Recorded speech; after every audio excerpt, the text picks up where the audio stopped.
There he is, Connor Pritchard going over for another meat pie. But before we do that, we have Andrew Swain from Stan. He's joining us right on the blower right now from Clubland. Swainy, how are ya? Hey boys, I'm good. How are you? Living the dream, dude. This is going so well. Sorry, I couldn't contain my excitement. It's a fair bit of excitement coming from that. Sorry, Swainy. Mate. Very good, very good. Thanks so much for joining us. Look, we've just seen Connor Pritchard go for another try now, but as we were just alluded to before, the host of Clubland throughout the year, you had your finger on the pulse probably more than anyone else in regards to club rugby in Australia this year. This right here, the Reds Development 15 versus Presidents 15, is absolutely awesome. Boys, I tell you what, like, bad day to be a beer, isn't it? Because, like, you've got the races, you've got the You're telling me. you've got Wallaroos playing over in New Zealand. You've got a bit of everything. I've just finished up with the Wallaroos game down at, and I'm in the Qantas Lounge now. I'm about to jump right back to Brisbane down to 15s and 19s tomorrow. Mate, it's just a smorgasbord of footy. But this, I reckon, this is one of the best. This Development 15 up against Queensland has been awesome. Swain, you've obviously been around for ages. Tell us, your opinion on this type of a concept. We've had NRC before. There's always, talk about club is the way to go. At the moment, we've done it. The Rebels have done a little bit. Canberra's done it. New South Wales is starting to do it. What's your thoughts on the concept? I just think you need more footy, don't you? So these guys need to be playing at this sort of level, an elevated level of footy from club rugby. Yeah, so I think more of it. We saw Australia A playing against at that level of footy for those guys, so valuable.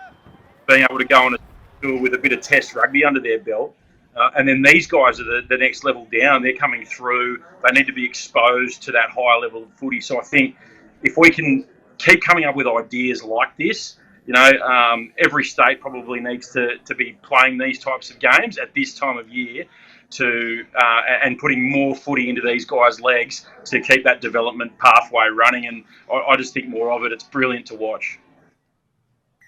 God, I love you, Swainy. You just everything you say is it's like a sounding board for the PAC show, mate. We absolutely love it. But touching on that, Swainy, we saw just before this game kicked off, the Wallaroos getting up by 2 points, 2 red cards to round out the game into the 84th minute. That was an absolute nail-biter.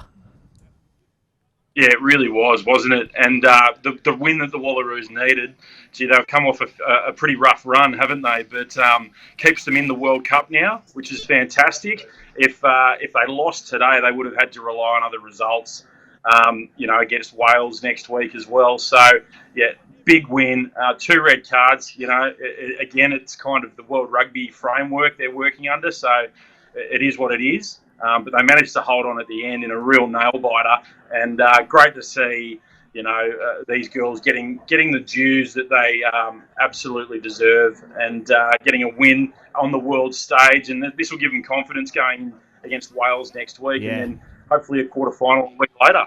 Oh, we can only hope. And Swain, I know you've got to go. You've obviously got a plane to catch, but, mate, who wins the Caulfield Cup? Oh, you know what? I've actually got it. I don't know who I'm on, though. I put it on like this morning before I started work. Very good question. I'm going to be watching that very shortly. Hold on, if you bear with me, stand by. I'm just gonna quickly. I'm just gonna check. We haven't lost him, have we? Oh no. Tino wants this more than anyone before we went live. Tino's sitting there and I'm like, what's going on? He's like, Caulfield Cup. I got you, Tino. Tino's ears pricked up a little bit when he heard Caulfield Cup, eh? But while we're waiting... Oh, there he is. We can't hear you, Swainy. What's up? That was terrible. That was terrible technology play from me. But Knights Order wins the Caulfield Cup. Knights Order. All right, perfect. I'm on. Right. Tino straight on his phone. Oh, man, that's good. Swainy, just before you leave us, mate, in regards to the QPR 15 or the Reds Development 15, is there anyone in particular you've, just as a whole this season, you've been massively impressed with in Clubland?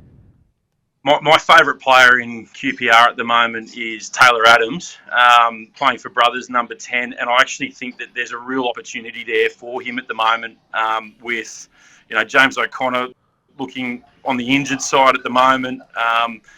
there's Tom Liners there, but I reckon Taylor Adams is a real good shot to get an opportunity in a Reds jersey. I'd love to see him take the next step. So we saw that gun pass from him before for that try. I want to see more of that from him, and he's got the ability to play that next level. We've seen it before with the Melbourne Rebels. I hope he gets a shot. Oh, agreed, Swainy, and his brother's boy too. I know you're going to love that one. But Swainy, mate, thanks so much for calling in. We really appreciate it, brother. Safe flight home. Thanks, Swainy. Enjoy, boys. Have a good one. Cheers, Go Swainy. Knights order in the Caulfield. On you, Swainy. Round of applause for Andrew Swain, everybody.